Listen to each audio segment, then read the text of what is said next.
বিসমিল্লাহির রহমানির রহিম। সম্মানিত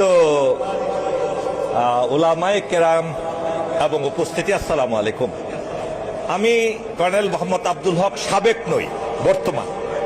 কর্নেল কখনো সাবেক হয় না। অবসর গ্রহণ করেছি কেবল সেনাবাহিনী থেকে, এবং এখন যুদ্ধ লাগলে আমাকে কর্নেল হিসাবেই আমাকে যুদ্ধের ময়দানে যেতে হবে। হাওয়া আমি যুদ্ধ করছি বিগত 15 বছর যাবৎ।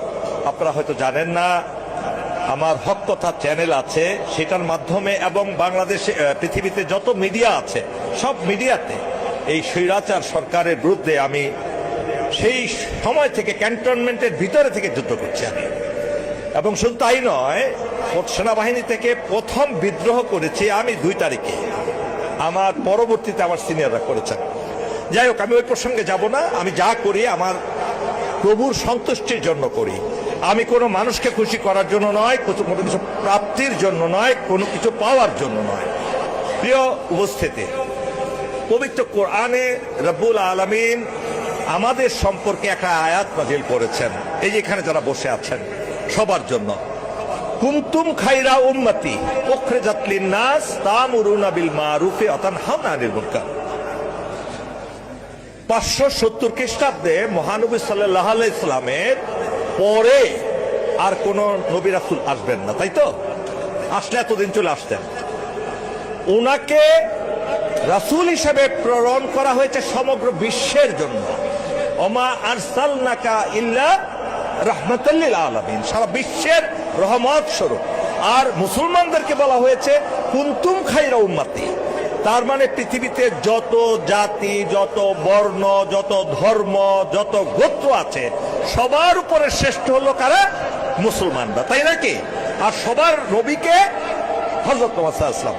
এখন এই কুনতুম খায়রা উম্মতি যাদেরকে আল্লাহ বানিয়েছেন তারা হলো সবচেয়ে এখন একেবারে নিম্ন পর্যায়ের।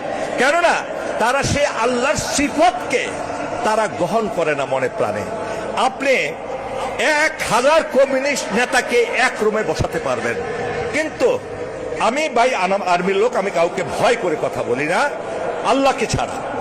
আজকে 10 জন শীর্ষ পর্যায়ের আলেমকে আপনারা একসাথে করতে পারবেন না। এই জন্যই আমরা অধপতিত।